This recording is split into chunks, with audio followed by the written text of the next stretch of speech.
La crisis suscita preguntas y por eso en estos tiempos es más que necesario un libro que se plantee las grandes preguntas de la economía, pero con rigor y con sencillez. Y por eso, pues, Periodista Digital se acerca aquí al Hotel ACE de Recoletos en Madrid para hablar con dos de los autores del colectivo Jorge Juan, que reúne a los economistas más prestigiosos de FEDEA, y para presentarnos este libro, Economía de Urgencia, editado por la editorial Ariel, Juan Rubio y José Ignacio Conde. ¿Qué tal? Buenos días. Buenos días. Buenos días. Lo que les quiero plantear es, en este libro, partir desde una perspectiva, digamos, liberal, defendéis los mercados, en ese sentido no hay ningún tipo de cuestionamiento, pero tratáis demasiado bien a la clase política. Es una especie de, no sé si liberalismo con complejos. ¿Por qué crees que las tratamos demasiado bien? ¿Qué es lo que te hace pensar eso? Por ejemplo, decir que los políticos pues ganan poco dinero en estos tiempos. Pero eso es un hecho. Es un hecho. Si tú comparas lo que cobra un político, y más que un político, yo creo que el libro no hemos sido precisos en eso, es los cargos públicos en general. Que cuando decimos políticos queremos decir a cualquier persona que tenga cargos públicos. Tú comparas el salario medio de un cargo público en España con el del resto de Europa, y son bajos. Eso es un hecho. Es decir, no hay juicio de valor en esto. Son bajos. Pero Juan, otra cosa es que se lo merezcan. Pero Juan, si lo comparo con, por ejemplo, con el sultán de Brunei, pues también serán bajos. Ahora, si lo comparo con lo que gana un ciudadano de a pie, pues es que un político gana 8 veces más. Las estadísticas de los sueldos de los políticos están comparadas con el salario medio de cada país y aún así es un hecho lo que decía Juan. O sea, en España ganan menos que en otros países, incluso en términos relativos al salario medio de cada país. ¿Menos en A o menos en B? Aquí las estadísticas son todas en A, pero yo creo que también eso es parte de... Es que, José Ignacio, ahora sabemos que a los políticos, cuando eran ministros y demás, pues cobraban sobres de 10.000 euros en B. Pero seguramente cobraban esos 10.000 euros de sobres en B, pues cobran demasiado poco dinero. Al final todo es un pez que se muerde la cola. Es decir, por ejemplo, el caso Bárcenas, que es en particular, ¿no? Hay gran parte del caso Bárcenas que son estos sobres en B que cobraban... Que lo andáis, que habláis del... Pero que hablábamos que son sobres... pero bueno, hay indicios de que estos señores del PP, en particular, pero seguramente lo harían también otros partidos políticos, cobraban un sobresueldo en B. Pero eso seguramente es reflejo de que el secretario general del PP, en este caso porque es el partido cobraba 200.000 euros cuando era secretario general, cuando se va a hacer ministro cobra 80.000. Entonces el señor dice, mira, es que yo acabo de perder, si me haces ministro pierdo 100.000 euros al año, tienes que compensarme. Si el ministro cobrase lo mismo que cobraba cuando era secretario general del PP, que no es más de lo que cobra un ministro italiano, que no es más de lo que cobra un ministro alemán, que no es más de lo que cobra un ministro francés, seguramente esos sobres en vez desaparecerían. En este caso, ese tipo de corrupción. Hay otra corrupción mucho más profunda, como la inmobiliaria, este tipo de cosas, que seguramente es mucho más difícil de solucionar. Pero lo que quiero decir es que el reflejo de la corrupción, no siempre, no en todo, está en parte relacionado a que los políticos cobran poco. Yo creo que lo que intentábamos hacer reflejar ahí, tampoco sin entrar en polémica, es que no tiene mucho sentido al final lo que dicen los americanos, ¿no? Si pagas cacahuetes tienes monos, ¿no? De alguna forma, si tú requieres personas que tengan una gran experiencia, que tomen grandes responsabilidades, hay que pagarles de acuerdo a ello. Oye, como se hace con el fútbol y como se hace con otras actividades de la vida. Decís en el libro que donde más se roba es en los ayuntamientos. Sí, por esta corrupción parece... No hay muchos datos sobre corrupción, ¿no? Ahí a veces entramos en el mundo de la opinión, porque no tenemos muchos datos sobre corrupción, pero todo parece indicar, sobre todo por las tramas judiciales que estamos viendo ahora, por los juicios que estamos viendo, que hay mucha corrupción relacionada con la burbuja inmobiliaria en los ayuntamientos. Entonces la gente se fija mucho en el caso Bárcenas, cosas parecidas a estas, porque claro, que Rajoy, que es el presidente del gobierno, cobre un sobresueldo, o que Cospedal cobre un sobresueldo, cosas de estas así, o que haya indicios de que tenga un sobresueldo, pues como impresiona mucho. Pero el foco, todo parece indicar que realmente el foco de la corrupción está a nivel inmobiliario en los ayuntamientos y en entidades locales. Y un poco en la burbuja, y también tiene que ver un poco por cómo está el sistema, es decir, el hecho de que para imaginar el poder que podía tener un concejal que simplemente con un lápiz, marcando una línea más por aquí o más por allá, podía hacer ganar cientos de millones de euros a alguien, ¿no? Porque si dejaba... La recalificación. Claro, exactamente. Entonces yo creo que también era el propio sistema de cómo está la ley del suelo, etcétera, pues, y en un momento de burbuja, pues hacía pues que pudieran ocurrir estas cosas, ¿no? Y cuando pase la crisis, cuando ya hemos aprendido de tantos años de crisis, de desempleo y demás, ¿cuánto tardaremos en volver a las andadas? Es una buena pregunta esa. Todo depende de cuánto hayamos aprendido y cuánto nos olvidemos de lo que hemos aprendido. No lo sé. Lo que sí que es verdad es que hay problemas que esta crisis han destapado que si los solucionamos seguramente no volverán a aparecer. Por ejemplo, el problema del déficit público. En España tiene un problema grave de desconexión entre los ingresos públicos y los gastos públicos. Y seguramente, y esto entramos un poquito en el mundo de las opiniones, pero si queremos tener un gasto público parecido al de la media europea, es decir, si queremos tener un estado de bienestar parecido al europeo, con pensiones públicas, sanidad pública, educación pública, el problema no es de gasto, no gastamos más que la media europea, el problema es de ingresos. Y eso no va a haber más remedio, la crisis lo ha exacerbado y no va a haber más remedio que solucionarlo. Y una vez se solucione eso, es decir, eso va a crear un mecanismo, es decir, va a hacer que la restricción presupuestaria del gobierno se cumpla y eso seguramente será más difícil de destruir. Hay otras cosas que será más complicado. Sí, yo creo que también hemos aprendido con la crisis financiera, hemos aprendido un poco a mejorar la regulación, entiendo yo. O sea, ten en cuenta que los economistas, a diferencia de otras ciencias que pueden hacer experimentos en el laboratorio, por desgracia nuestra evidencia empírica la obtenemos de cosas que pasan en la realidad. Sí, entonces esta crisis... No es vuestra función pronosticar lo que va a pasar. Cuando se suele hacer, por lo general se suele fallar, ¿no? Efectivamente, o sea, yo creo que cuando ocurren unas cosas de esta naturaleza, que se mueven tanto las cosas, nos permiten adquirir una evidencia que luego podremos seguramente mejorar la investigación y mejorar lo que sabemos. Yo creo que una parte importante que hacemos en el libro es que nos desnudamos en el sentido de que hacemos ver que hay muy pocas cosas que los economistas sabemos. Y yo creo que es un trabajo que es verdad que a veces parece que los economistas tenemos que saber de todo, se nos echa la culpa, no tenemos buena reputación, la culpa de todo, pero también si uno se lo piensa, se nos exigen demasiadas cosas. Es decir, a un médico no se le dice que la ciencia médica no funciona porque no sea capaz de curar determinadas enfermedades, o a un geólogo porque no ha sido capaz de detectar un terremoto, o a un meteorólogo que no ha sido capaz de anticipar una lluvia. Digamos que el economista, la gente tiene que entender, y un poco intentamos explicar en el libro, que nosotros nos enfrentamos a algo mucho más complicado, porque nuestros agentes cambian las decisiones a medida que va incorporándose la información. Es decir, si nosotros decimos mañana el precio del oro va a caer dentro de un mes, el precio del oro cae hoy. De todas formas, José Ignacio, es igual porque muchos previeron la crisis. Muchos previeron la crisis. Hubo economistas. ¿Hubo economistas? A ver, ¿o no? Es una cosa, es decir, una cosa que ha hecho la crisis, y suele pasar en casi todas las crisis, es que de repente cuando hay una crisis de estas dimensiones, que es una crisis muy dolorosa y profunda, florecen estos gurús económicos por todos lados. En Estados Unidos hay muchos ejemplos y en España muchos ejemplos. Yo creo que el libro refleja muy bien, y si la gente lo lee con detalle, que de las 100 preguntas, pongamos, si hay 100 preguntas en el libro, sabemos responder 5. 95 no tenemos ni idea de lo que estamos diciendo. Es decir, con total certeza ninguna. Con una certeza razonable 5. Y las otras 95 realmente estamos un poco confundidos. Los economistas en general, por lo que ha dicho, por lo que ha escrito Nacho, sabemos muy pocas cosas. Porque tenemos que experimentar con las cosas que pasan en la realidad. Tenemos que esperar algo que pase para experimentarlo. Lo que sucede es que cuando pasa esto, hay muchos gurús que les gusta salir a televisión y que les gusta vender periódicos, les gusta vender libros, que está muy bien porque se ganan la vida, y empiezan a decir que ellos lo han previsto todo, lo han previsto todo y que ellos lo sabían todo y estas cosas. Si eso fuese verdad, no venderían el libro, serían multimillonarios. Si yo hubiese predicho la crisis, el día antes de la caída de la bolsa hubiese hecho un short sell de toda la bolsa y hubiera comprado el Hotel Este y la mitad de Madrid. Entonces es una tontería. Es decir, cualquier economista que diga que es un gurú que lo ha previsto, decir, ¿dónde está tu cuenta bancaria? Eso es muy fácil. ¿Dónde está tu cuenta bancaria? Si eso es verdad, el día antes de la crisis tienes que ser ahora multimillonario, porque hiciste un short sell de la bolsa y ganaste 5.000 millones de euros en un día. Entonces ¿El Banco de España no podría haber previsto esto? Si lo hubiesen previsto, lo hubiesen intentado solucionar. El problema... Pero está el tema político, Juan. No. Esto no tiene... Los políticos intentaron estirar la burbuja todo lo que pudieron. Eso es verdad porque les interesa. Pero imagínate que yo soy un economista del Banco de España. Estoy sentado en mi despacho. Imagínate, por una razón mística o no sé cómo llamarla, cósmica, soy capaz de predecir la crisis. En ese mismo momento dejo mi despacho, voy al director del Banco de España y digo, adiós, acabo de renunciar, voy a la bolsa y hago un short sell de todos los activos y me hago millonario el día siguiente. Es decir, esto es una... El hecho de que yo diga que yo fui capaz de predecir la crisis es tan... Eso sí que se puede refutar, porque digo, ok, enséñame tu cuenta bancaria. ¿Cuánto dinero ganaste? Porque si yo produzco la crisis, me hago multimillonario al día siguiente. Yo soy un economista. Fíjate, para que veas la ignorancia del economista. Soy un economista relativamente bueno, sobre todo mi madre, si me ve que me eso. Tu madre me ha dicho. Sí, que muy bueno. Yo me compré una casa el 2007.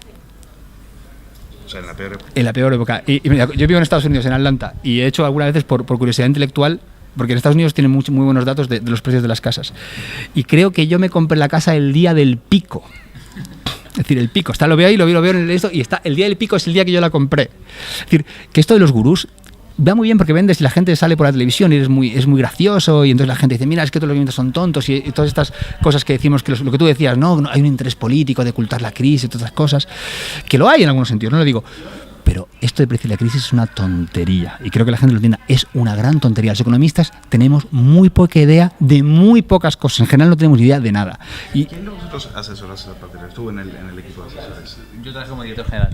¿Y cómo se vivieron esos momentos? ¿Cómo habrá, por ejemplo, 2008, el estallido, la caída de Lehman Brothers y demás? ¿Qué se comentaba en ese momento? Hombre, por supuesto sorprendieron a todo el mundo, lo que dice Juan, ¿no? Si se hubiera previsto, me hubiera renunciado y hubiera ido a invertir, ¿no? No, pues momentos muy complicados, claro. ¿Qué se podría haber hecho en ese momento? Porque el presidente Zapatero reconoció que tardó mucho en pronunciar la palabra crisis. ¿Se hubiera podido atajar a tiempo? Es que eso a mí no me corresponde, yo no sabría decirte. Yo creo que la gente hubiera trabajado igual, porque digamos que desde dentro sí sabíamos que estábamos en una crisis. Yo creo que ese fue un debate quizás más para los medios, más político, que no entre los técnicos que estábamos allí, ¿no? Lo que es verdad que no anticipabas una intensidad tan brutal, o sea, imposible anticipar una caída de Lehman Brothers en octubre. Estados Unidos y la caída de Lehman Brothers. Además hay un hecho que la gente olvida. Hay como una crisis antes de Burns, ¿cómo se llama el otro banco? El Bernstein. Claro, el hecho de que el gobierno americano, la Reserva Federal, salvase Bernstein, confundió a todo el mundo, porque en ese momento... ¿Por qué no salvó claro, entonces en ese momento la gente pensó, no, Estados Unidos va a salvar cualquier banco que vaya a caer. Entonces hubo una confusión ahí. Todo el mundo en ese momento se dio cuenta que había una crisis financiera, que había problemas financieros. De nuevo, creo que nadie fue consciente de la profundidad del tema. Nadie. Pero creo que eso fue un error grave. Y ahora, si lees libros sobre este Theo Paulson, incluso dice que fue un error grave porque salvaron a uno, entonces confundieron totalmente a la gente y no salvaron al otro. Entonces ahí la gente fue una sorpresa terrible. Claro. Y lo que dice él, es decir, eso sorprendió a todo el mundo. En ese momento fue todo, no sabemos lo que está pasando. En el libro, yo creo que también es un poco también el debate, es un poco ahora, pero con la otra vuelta del espejo. Es decir, en aquel momento, como el PIB estaba creciendo al 3 y estaba ya cayendo, seguía en positivo, pero con tasas de crecimiento muy pequeñas, como que la recesión solo entrábamos cuando fuera negativo. Entonces, si partes de un 3, crecimiento del 3, se te pone en el 0,5, técnicamente no estás en recesión porque es positivo. Ahora ocurre al revés, ahora estás en el 0,1, 0,2, la gente dice hemos salido de la recesión, porque técnicamente hemos salido, pero hasta que no lleguemos a las tasas del 3 no habremos salido realmente de la crisis. Es decir, es un debate más, si quieres, periodístico, político y tal, de que un crecimiento positivo ya no es recesión y negativo si lo es, que no tanto entre economistas, que a nosotros nos da un poco igual que sea menos 0,1 que más 0,1. Estamos al margen de error. Lo que llama la atención, José Ignacio y Juan, es que ahora se está implantando la idea de que no se podía haber evitado, de que esto era un tsunami que iba a arrasar con todo y de que no había manera de evitarlo. Y sin embargo, también al mismo tiempo vemos a un ex empleado de Goldman Sachs, por ejemplo, diciendo así: nosotros vendíamos productos tóxicos a nuestros clientes, nosotros engañamos a nuestros clientes. Y leemos en este libro que hubo que rescatar con 40.000 millones de euros a las cajas de ahorros que estaban llenas de tíos dentro que eran auténticos, o sea, que eran saqueadores. O sea, nadie tuvo la culpa en esto. Encontrar un culpable me parece harto complicado, porque el culpable lo somos todos. Es decir, como he dicho, yo compré una casa en el pico de la crisis, es decir, al final el único culpable de comprar esa casa soy yo. No, ni el banco me obligó, nadie me obligó. La gente que se compró una casa aquí en España en el 2007 como yo, nadie le obligó, nadie con una pistola a comprarte una casa. Lo que sí es verdad es que al final todo se mezcla, ¿no? Yo creo que en el 2007 todo el mundo ya tenía indicios de que algo estaba pasando. Nadie tenía indicios de la profundidad, nadie, es decir, alguien lo pensaría seguramente, pero nadie tenía indicios fundados de la profundidad de la crisis. Y seguramente al final esto es un tema político, ¿no? Es decir, España es un país pequeñito en el relativo del mundo, y tú puedes pensar, incluso lo hubiese yo, si hubiese sido el presidente de gobierno en ese momento, hubiese pensado, bueno, no sé cómo la crisis de profunda. En España tenía un problema, tenía un superávit público en ese momento, tenía deuda pública muy baja. Entonces yo hubiese pensado, si alguien, ahora soy político, no soy economista, desde un punto de vista de político, que me interesa hacer las cosas menos dolorosas para mi gente, porque es lo que me votan. Si hago las cosas poco dolorosas, me votan. España en ese momento tenía un buffer, un salvavidas muy grande, tenía un déficit, una deuda pública muy baja, superávit público. Entonces yo digo, bueno, la crisis no puede durar 10 años. Y si alguien está preparado para sobrepasar la crisis, soy yo, porque tengo las cuentas públicas más saneadas de Europa. Pero la deuda privada era alta. Sí, pero eso no es mi problema, soy presidente de gobierno. Es decir, estoy pensando como decir, lo que voy a hacer ahora es subsanar. No, te digo esto porque el domingo pasado Zapatero decía precisamente esto. Yo tenía las cuentas saneadas, el problema era el sector privado. Pero quiero decir, si yo quiero intentar no hacer reforma, no quiero tomarme los problemas en serio, quiero subsanar la crisis, quiero que España pase la crisis, bueno, puedo tirar de déficit público por un rato porque tengo mucho margen. Y yo creo que en ese momento una de las cosas que pasaba en España era eso, que como ya estábamos tan bien, Pensamos que era pasajero. condicional, es decir, a mí sinceramente en ese momento no se me ocurrió que la crisis iba a durar todo lo que está durando en la profundidad que a nadie se le iba a ocurrir. Entonces tú dices, bueno, ya haré las cositas. Como tengo margen, haremos las cosas con tranquilidad. Y eso no está malintencionado eso. Yo creo que cualquier persona que hubiese tomado esa decisión hubiese sido razonable. Es decir, tomar esa decisión es razonable en ese momento, desde un punto de vista político. ¿Sabes lo que quiero decir? Hay una cosa que me ha gustado en el libro y decís... Solo una. Bueno, esta en particular. Decís... la miopía de una sociedad que no está dispuesta a hacer sacrificios a corto plazo. Yo creo que el problema es que la ciudadanía, claro, en principio es muy difícil decirle que vamos a hacer, digamos, que tiene que hacer unos determinados sacrificios, siempre se va a poner, porque no sabe, tiene mucha incertidumbre, no sabe que al final esto, ¿cómo le garantizan que al final el esfuerzo va a merecer la pena un poco para luego en el futuro estar mejor? Entonces yo creo que los ciudadanos, en parte, un poco porque desconfían completamente pues de los economistas, de todo el entorno, también de los políticos. Entonces digamos que como en caso de que no desconfías, pues siempre un poco te molesta hacer sacrificios en el corto plazo. Pero nos tenemos que olvidar del estado de bienestar como lo conocíamos. No. Nosotros el problema del estado del bienestar lo hemos intentado hacer nosotros de FEDEA muchas veces. El problema que tenemos ahora mismo es que en España teníamos un sistema impositivo que recaudaba muy bien bajo una burbuja inmobiliaria. Uno de los errores que cometimos y que yo creo que no se van a cometer en el futuro es comprometernos a unos gastos permanentes con unos ingresos que eran coyunturales que venían de una burbuja inmobiliaria. ¿Qué ha ocurrido? Que con la crisis nos hemos quedado sin los ingresos, pero nos hemos quedado con los gastos. Entonces, ahora hay que tomar una decisión. Lo que tú no puedes tener es un estado del bienestar, la europea, con sanidad pública, educación pública y pagando como se paga en Estados Unidos con una presión fiscal del 36%. Esto es lo que no puede ser. Y eso son de las pocas cosas que sabemos. Esto quiere decir que hay que un poco enfrentarse al problema, coger el toro por los cuernos, y si tú quieres un estado del bienestar a la europea, como nosotros, esto es una opinión personal nuestra, yo creo que lo hemos compartido antes, de que tenga un sistema del bienestar con sanidad pública, educación pública, etcétera, hay que aumentar los ingresos. Si lo que se quiere es seguir con estos ingresos del 36%, no nos lo vamos a poder permitir. Entonces yo creo que no es que hay que tomar esta decisión. O sea, pero Montoro para eso, la solución para él fue muy fácil, subir los impuestos. El ciudadano ya no puede más. No, subir las tasas impositivas, que no es lo mismo que subir los impuestos. Es decir, tú puedes recaudar más bajando los tipos marginales. Por ejemplo, un caso claro es el IRPF, el impuesto sobre la renta. España tiene unos tipos marginales que si no son los más altos de Europa a cualquier nivel de renta, están ahí. Es decir, habrá alguna excepción en algún sitio, pero si comparamos con nuestros vecinos europeos, en todos los niveles de renta, o en casi todos los niveles de renta, estamos, si no el más alto, de los más altos. Pero recaudamos poco. ¿Por qué? Porque tenemos un nivel de deducciones altísimo. Por ejemplo, estamos comparando esta mañana con Italia, en FEDEA estamos haciendo un informe sobre comparando sistemas impositivos a través de Europa, y Italia es un país parecido a nosotros, ¿no? De una renta parecida a la nuestra, un poquito más grande, pero es un país semejante, ¿no? Entonces no va bien compararnos, porque si te comparas con Alemania, siempre la gente dice, Alemania, no sé qué. Pues Italia recauda muchísimo más en impuestos sobre la renta y tiene unos tipos impositivos más bajos que nosotros. ¿Por qué? Porque no tiene tantas deducciones. Es decir, el error de Montoro en este caso fue que cuando llegó al gobierno en aquel diciembre, lo que hizo fue aumentar el tipo marginal y aumentar las deducciones, porque reintrodujo la deducción por vivienda que el gobierno de Zapatero había eliminado. Entonces, eso es una locura, porque te aumentaba la distorsión que viene de un tipo marginal más alto, pero te bajaba la recaudación, porque es decir, bajaba el tipo medio, bajaba la recaudación aumentando los impuestos. Es decir, lo que los españoles deben entender, y está relacionado con la frase que tú decías, una de las cosas, sin ser pretencioso, una de las cosas que intenta el libro es educar a la gente sobre las pocas cosas que sabemos los economistas. Y los economistas, como he dicho antes, de las 100 preguntas, 95 no tenemos la respuesta, pero hay algunas cosas que tenemos muy claras. Una es que existe una restricción presupuestaria, que ni el Estado puede gastar más de lo que ingresa, y que hay un coste de oportunidad.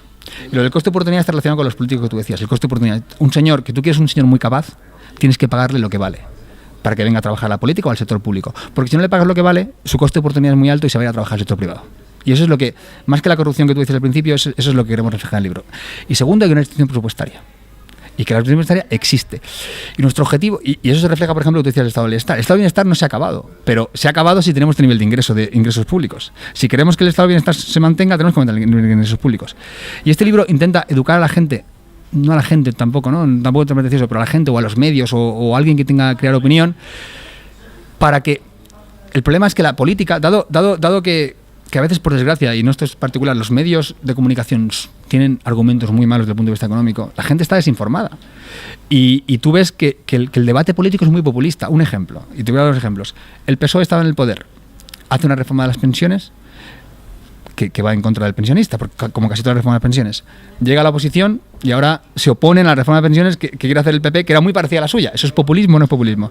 El PP estaba en la oposición cuando el PSOE aumenta el IVA, un escándalo terrible, de esto aumentar el IVA es una locura, no sé qué, que llegan al poder, ¿qué hacen? Aumentar el IVA. Y las promesas electorales del PP eran que no vamos a aumentar el IVA. Y las promesas electorales del PSOE ahora es que no van a rebajar las pensiones. Es decir, el nivel de populismo en la discusión política es tan alto, pero demencial, que yo creo que la gente está confundida. Y eso es lo que intenta, la de la miopía está eso, es decir, la gente está confundida que dice, bueno, prefiero creer en las hadas. Y lo que queremos reflejar en el libro es que las hadas madrinas no existen. Hay una acción presupuestaria y tiene que cumplirla. Y si en el gobierno pretendías aumentar el IVA, no puedes llegar a la oposición y decir que lo vas a bajar. Bueno, por último, hablaste de las pensiones. Yo nací en el 73, tengo 40 años. ¿Voy a cobrar una pensión? Yo creo que si sale digamos, yo creo que la propuesta del gobierno que viene hecha por el grupo de expertos, que básicamente lo que ha hecho ha sido introducir una restricción presupuestaria que diga que los ingresos han de ser iguales a los gastos. Si esta ley, que parece que vaya en vigor, va a entrar, yo diría que sí. Yo creo que el sistema de pensiones tiene un problema. Pero hay 2 trabajadores por pensionista. Sí, eso es lo que hará que o bien tú tengas que trabajar más años o bien tengas que recibir una pensión más baja. Pero pensión vas a recibir. Lo que la gente tiene que entender es... recibo a los 75, 80 años, pues ya no es una pensión. No, depende de lo que vayas a vivir. Lo que la gente tiene que entender es que estamos hablando de cosas que son muy positivas, que los ciudadanos cada vez viven más años. Entonces, lo que tú no puedes pretender es tener el mismo estado del bien, la misma edad de jubilación que tenían a principio del siglo. La edad, o sea, de repente, a principio del siglo XIX, en 1919, pero en otros países europeos similar, se decidió que 65 años era la edad de jubilación. ¿Tú sabes cuánta gente llegaba a la edad de 65 años en ese momento?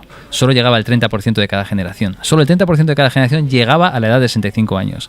Nos hemos encontrado con la reforma de 2011, donde se ha cambiado, que están llegando a la edad de 65 años el 90% de cada generación.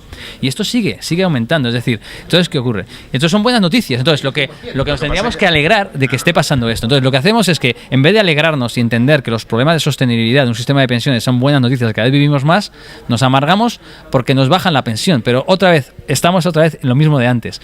Hay una restricción presupuestaria. Tú no puedes tener pensiones generosas para vivir hasta los 80 años si vives hasta los 90.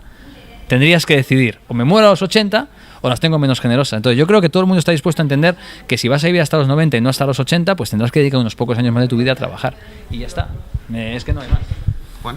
Sí, que en el fondo casi todas las 5 preguntas que sabemos responder, casi todas están reflejadas en que existe una restricción presupuestaria y la gente tiene que entenderlo.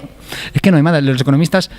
Lo que cuesta entender, Juan, de la restricción presupuestaria es que parece que hay de la restricción, perdón, es que hay dinero. No hay dinero para sanidad, las urgencias están colapsadas, educación, etcétera, pero sí hay dinero para aeropuertos sin aviones, para un montón de historias, unos despilfarros que uno se pregunta, ¿y en esto nos hemos gastado el dinero? Entonces, ¿para qué hay dinero?